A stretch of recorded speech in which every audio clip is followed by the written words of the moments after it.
तो आते साल मेरे भाई को कहा तूने मेरे साथ ऐसा किया, तू बहुत बोलता था, अब तू भी मरेगा। अच्छा। उसी वक्त उसने मेरे भाई को भी गोली मार दिया। मेरे पापा नीचे आए, मेरे पापा को भी गोली मार दी। कहता था अपनी बहन को हमारे पास छोड़ दो। उसने कोई बात नहीं की, सीधी गोली मार दी। थी क्या वजह थी कि वो जो इमरान शौकत इस घर में आता है, दरवाजा नॉक करने के बाद सीधा अंधाधुंध वो क्यों कर देता है? हमारा केस चल रहा था उस पे, तो रोजाना आता था अपने भाइयों के साथ, इधर आके उस सामने बैठ कर दुकान पे और धमकियाँ लगाता कि तुम हमारे साथ ऐसे करो, नहीं तो हम आपको मार देंगे, ऐसे कर देंगे, फलान कर देंगे। झूठा निकाह किया है, कोर्ट में पे झूठा भी हो गया है। भाई मैं मीडिया वालों से बस यही कहूँगा कि खुदारा यार कम से कम इस बात का ख्याल करें कि एक फैमिली है तो उस पर इस टाइम क़यामत टूटी हुई है। नाज़रीन, चौंक के इलाका बरकत कॉलोनी में एक दिल खराश वाकया पेश आता है, जिसमें एक शख्स घर के 4 लोगों के ऊपर फायरिंग करके उनको किल करके खुद भी गोली मार लेता है। उसमें जिंदा बच जाने वाले जो उस घर के जो 2 बेटे, दोनों ही हाफिज़ कुरान है। इस वक्त एक बेटा मेरे साथ मौजूद है, इस कंडीशन में नहीं है कि वो बात भी कर सके, मगर वो कुछ कहना चाहता है कि मीडिया वालों की तरफ से कुछ दिल आज़ारी हुई है इन लोगों की कि वो जो जिसके मुंह में जो भी बात आती है वो करता जाता है। आज हम आपको बताएंगे कि असल हकायक क्या है, ऐसी क्या वजह थी कि वो जो इमरान शौकत इस घर में आता है, दरवाज़ा नॉक करने के बाद सीधा अंधाधुंध वो क्यों कर देता है। इस घर में टोटल कितने अफराद थे, कितने लोगों के ऊपर चलाई गई और कितने जिंदा बच गए हैं। इस वक्त उन जिंदा बच जाने वालों में से अभी वो हमारे साथ मौजूद है और ज़ारो कतार जो है वो रोए जा रहा है। बेटा अल्लाह पाक आपको सब्र दे, बेटा सब्र दे अल्लाह पाक आपको। बेटा क्या नाम है आपका? अरमान अली। क्या? अरमान अली। अरमान अली। बेटा बताइएगा कि ये कैसे वाक़या हुआ था, क्या हुआ ये?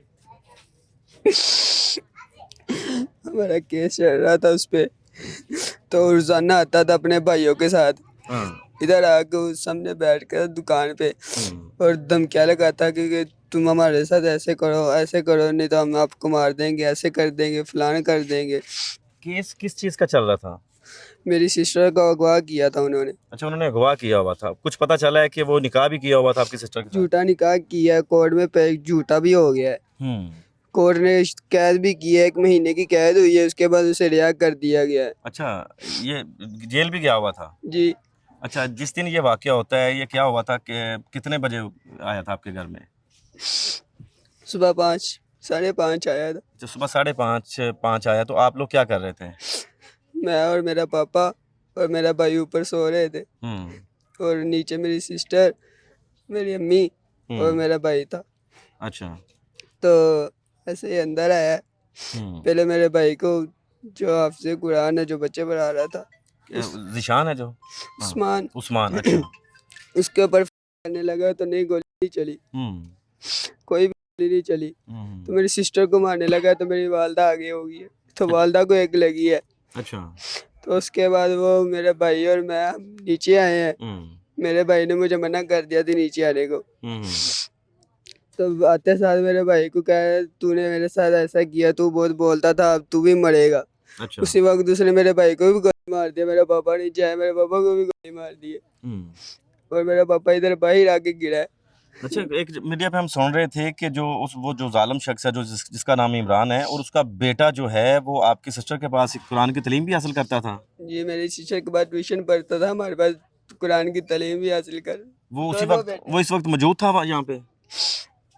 वो नहीं था। नहीं, कुछ मीडिया पे चल रहा था कि वो शायद उस अपने बेटे को भी मारने लगा था, गोली चली। वो उसका बेटा इधर आया ही नहीं है। अच्छा, इधर आया ही नहीं है।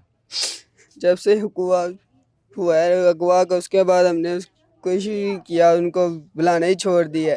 ये धमकियां किस लिए देता था, क्यों देता था ये? कहता था अपनी बहन को हमारे पास छोड़ दो। तो आप लोग क्या कहते थे? हमने कहा हमने नहीं छोड़ना। कि जबरदस्ती इसने अगवा करके आपकी बहन के साथ उसके भाई मुलव्वस के साथ। ये जो इमरान है, ये इसके कितने बच्चे हैं? शादीशुदा है ना ये? जी। कितने बच्चे हैं इसके? 2 बच्चे। 2 बच्चे हैं इसके। तो रहता कहाँ पे है? मेन बाजार चौक। वो भी इधर ही रहता है? जी। तो आपने अपनी आंखों के साथ देखा था कि जिस तरह से वो कर रहा है, और क्या रहा था, बोल क्या रहा था तब? भाई रहा मेरे भाई को कह रहा तू मुझे बोलता था ना कि मेरी बहन के साथ तूने निकाह क्यों किया है। ऐसी वजह से मेरे भाई को भी मार दी है। हाँ, मेरा पापा नहीं चाहे, पापा को गोली मार दी। तो आप घर में टोटल कितने अफराद हैं आप? 6। टोटल 6 हैं, मतलब 3 भाई, 1 बहन और मम्मी पापा। नाज़रीन, अब ये इस घर में जो सिर्फ और सिर्फ एक ये बच्चा है और एक इस आपसे बड़ा है उस्मान, जी। अब वो दोनों ही बस जिंदा हैं, बाकी सारा घर जो है, सारे घर का घर ही वो ख़त्म करके चला गया है। तो आप तब आपने अपनी आंखों के साथ देखा था सारा ये सीन जो है? जी। किसी ने आप लोगों ने उसके सामने रिक्वेस्ट की, हाथ जोड़े के खुदा के लिए क्यों कर रहे हो, तो वो क्या कहता था? उसने कोई बात नहीं की, सीधी गोली मार दी। तो उसने खुद को भी इधर ही गोली मारी थी, जी। इसी जगह पे? उसने कहाँ कहाँ पे मारी सबको? मेरे भाई को इधर 2 मारी, एक मेरे पापा को इधर लगी है। मेरे पापा बाहर आके गिरे हैं। मैं मेरे पापा के पास था। मैं एम्बुलेंस को फोन करने के लिए गया उधर। सही है। तो फोन पकड़ के मैंने फोन कर रहा, मेरे पापा के जान थी तो बाहर आया है। बाहर आके मेरे पापा को इधर एक गोली मारी, मेरे पापा उधर ही मौत हो। मेरे भाई को मारी है एक और, वो भी अल्लाह उधर। पाक आपको सब्र। नाज़रीन, सवालात हमारे पास बेइंतहा हैं, सैकड़ों के हिसाब से सवाल जो करना चाहते हैं, मगर बिल्कुल नहीं कर सकते, बच्चे इस कंडीशन में नहीं हैं। और इनसे बात करने का भी जो हमारा मकसद है कि वो उन झूठी अफवाहों का दम तोड़ना जो घरों में बैठ के लोग व्लॉग करते हैं, और ये पहले ही बेचारे ज़ख्मों से चूर हैं और परेशान हैं, इस वक्त गमों का पहाड़ इनके ऊपर टूटा हुआ है।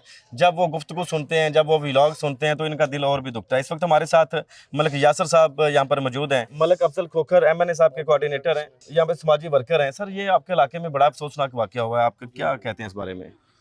भाई बिल्कुल, ये जो सानिया है ये तो बहुत बड़ा है। बिल्कुल ऐसे ही है। उसमें ये हुआ कि जैसे ही हमें मतलब इत्तला मिली, हम लोग थोड़े साइड पे थे, किसी काम में बिजी थे डेवलपमेंट के, हमने अपनी टीम्स को भेजा, ये खलील हमारे कोऑर्डिनेटर हैं, इनको भेजा। MNA साहब मलिक अफजल खोखर साहब ने मुझे ताकीद की, MP मलिक अंस महमूद ने ताकीद की जी, कि जी। आप खुद जाएं वहाँ पे, क्योंकि वो इस्लामाबाद थे वरना वो भी आते। जी जी, सही है। तो उसमें ये है कि फिर हम आए, चूँकि हमारे आने से पहले ये सारा सान्या हो गया था। जी, फिर जी। पुलिस से भी बात हुई है, उन्होंने भी कहा है कि इंशाल्लाह हम लोग इनका जितना भी मामला है उसको मेरिट पे जो है वो डन करेंगे। सही है। बाकी हम इनके साथ हैं, ये हमारे छोटे भाई हैं, हर हवाले से हम इनके साथ हैं। आप भी कुछ मीडिया के हवाला से भी गुफ्तगू कर रहे थे। वही मैं मीडिया वालों से बस यही कहूँगा कि खुदारा यार कम से कम इस बात का ख्याल करें कि एक फैमिली है तो उस पर इस टाइम क़यामत टूटी हुई है। आप आएँ, बेशक इंटरव्यू करें, आपका राइट बनता है, लेकिन वो चीज़ चलाएं जो हकीकत पे मबनी है, ताकि इनके केस में किसी किस्म की कोई भी कोताही ना हो, बल्कि इनको इंसाफ मिले जी। जो इनके साथ जिस बंदे ने कोई राइफ़ल का भी सुना है जिससे उसने ली, हाँ, अपने भाई से या जिससे भी ली, जो बंदे इसमें शामिल हैं, ताकि उनको कैफ़रे किरदार तक पहुँचाया जाए। जो शख्स था जिसने ये सारा जुल्म की दास्तान रकम किया यहाँ पर, उसने तो खुद भी खुद सोजी कर ली है। अब केस के मुतल्लक आपके पास क्या कुछ इंफॉर्मेशन है? वो केस कहाँ तक चलेगा, किसके खिलाफ चलेगा? असल में भाईजान ऐसा है कि ये तो इन्वेस्टिगेशन टीम के साथ हम मिलेंगे, बच्चों को साथ लेके जी। आगे फर्दर जैसे ही इन्वेस्टिगेशन टीम इस पे जो भी रिजल्ट्स निकालेंगी, हाँ। उसके बाद फिर वो हम आपको बता सकते हैं। अभी अपनी तरफ से तो कोई बात नहीं करेंगे। सर, ये तो सारे का सारा घर ख़त्म हो गया। हम अक्सर ओवरऑल जहाँ पर जाकर रिपोर्टिंग करते हैं, वहाँ पर सियासी दबाव बहुत ज़्यादा होता है मदइयों के ऊपर, कि वो दूसरी तरफ से मिलके ऐसा तो नहीं होगा, इस तरफ की सियासत कुछ इस तरह तो नहीं है, इन मजलूमों के साथ कहीं जुल्म तो नहीं होगा? भाई अल्हम्दुलिल्लाह मेरे जो चचा हैं मलिक अफजल खोखर साहब, वो लगातार यहाँ से मुसलसल 5वीं दफ़ा मरतबा MNA सेलेक्ट हुए हैं। जी जी, माशाल्लाह। और इंशाल्लाह उन्होंने हमेशा मेरिट किया है, और हम ये जितना भी है ये सारा केस इसको मेरिट पे लेके चलेंगे। बिल्कुल सही है। यहाँ पे ऐसा कोई सिलसिला नहीं है कि कोई बंदा सिफारिश कर दे तो हम इन पे दबाव डालें, जी आप लोग केस को वाइंड अप कर दें, ऐसी कोई बात नहीं होगी। इंशाल्लाह हम इनके साथ केस के एंड तक खड़े हैं जी। जी बिल्कुल। अच्छा बेटा, वो अकेला ही था या उसके साथ कुछ और भी लोग थे? ये अकेला ही था वो? आया तो घर में अकेला ही है। कुछ पता चला, आपको इन्फॉर्मेशन मिली कि कहाँ से उसने गन जो है वो कहाँ से ली, और कौन कौन लोग साथ में थे? जब आया कहीं बाइक वगैरह पे कुछ उसके साथी तो नहीं थे? हम तो घर पे थे, घर सो रहे थे, और मेरा भाई नीचे बच्चे पढ़ा रहा। हमें कैसे पता किधर से आए किधर से नहीं, बताते थे। दरवाजा खोला, अंदर चला गया। नाज़रीन, अभी तक के यही हकायक हैं जो आपके सामने हमने रखे हैं। बाकी पुलिस इन्वेस्टिगेशन जब होगी तब पता चलेगा कि ये सारे हकायक क्या हैं, वो भी आपके सामने ज़रूर रखेंगे। मिलते हैं किसी और वीडियो में, आप हम सब कल आएंगे।